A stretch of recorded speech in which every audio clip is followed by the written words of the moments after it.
Hello, hello, bienvenue. C'est parti pour la découverte d'un nouveau roman.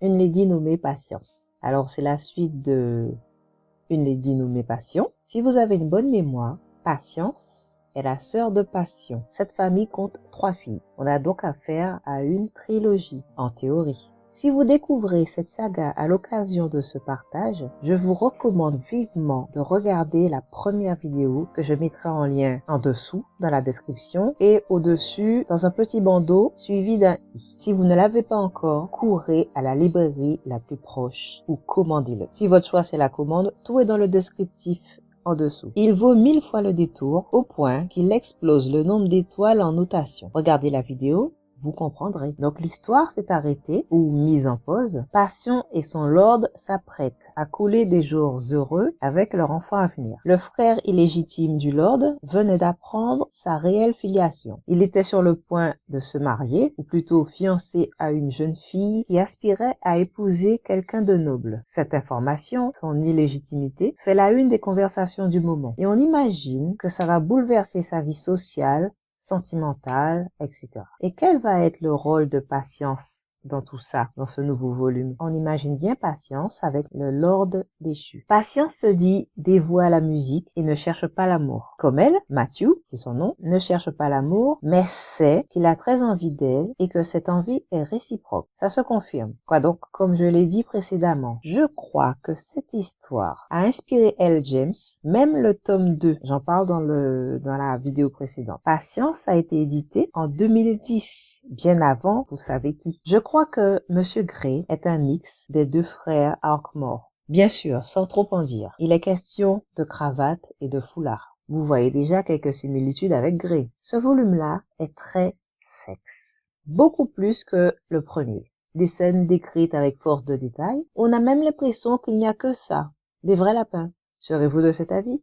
Alors, par rapport à mon ressenti, je crois que l'auteur joue avec nos émotions. Bien sûr, c'est son rôle. C'est même pour cela qu'on lit en général. Vous pourrez éprouver une pointe de compassion qui pourrait vous tirer une larme, ou du moins une émotion forte. 752 pages de romantisme, d'un parcours initiatique, de passion débridée, de combats financiers, d'honneur à sauvegarder. Le sexe y a une place prédominante. Combien vais-je donner d'étoiles? J'hésite entre 5 et 5+. Pourquoi? Parce que je vais vous décevoir, parce que malgré tout, si mes suspicions sont vraies par rapport à 50 nuances, ben ça vaut bien un grand merci de ma part pour avoir rendu cela possible. Et deuxièmement, j'ai eu quelques moments d'émotions fortes, enrubannées de romantisme, de scènes torrides, et tout cela a contribué à me permettre d'avoir un grand moment d'évasion pendant cette lecture. En somme, ce tome est tout aussi captivant que le tome 1. Donc, foncez. Pour ceux que cela intéresse, comme pour Passion, il y a plusieurs couvertures différentes, selon l'année d'édition ou l'éditeur. Je vous les présente. Les 2 premières me plaisent, mais j'ai un petit faible pour la seconde, parce que la femme est presque anonyme. On peut lui mettre les traits que notre imagination veut bien lui donner. La 3e est trop tape à l'œil. Un focus fait sur sa chevelure qui n'est pas nécessaire, à mon sens. Pour vous convaincre, si besoin est, un petit extrait du début.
Toujours pas convaincu? Va pour un petit résumé. Alors, le petit résumé. Coup de tonnerre à la cour d'Angleterre. On vient d'apprendre que Matthew Arkmore, frère du comte de l'Anglais, n'est qu'un vulgaire bâtard. Le scandale fait de lui un paria maudit que nul ne saurait fréquenter, excepté Patience, sa belle-sœur, qui se sent tout de suite fascinée par cet homme dominateur et assoiffé de revanche. La belle rousse n'aspire pas au mariage, elle n'aime que la musique. Pourtant, une autre passion va bientôt l'embraser, éveiller en elle des instincts qu'elle ignorait au cours d'un incroyable voyage initiatique vers le plaisir, la soumission et l'amour. Je vais vous décevoir un petit peu, mais le tome 3, Primrose, qui est la troisième sœur, n'est pas encore traduit de l'anglais parce qu'il n'a pas encore été écrit. Voilà. 10 ans après, c'est toujours pas fait. Elle attend peut-être des encouragements. Voilà, chère lectrice. À très bientôt pour de nouvelles aventures romantiques.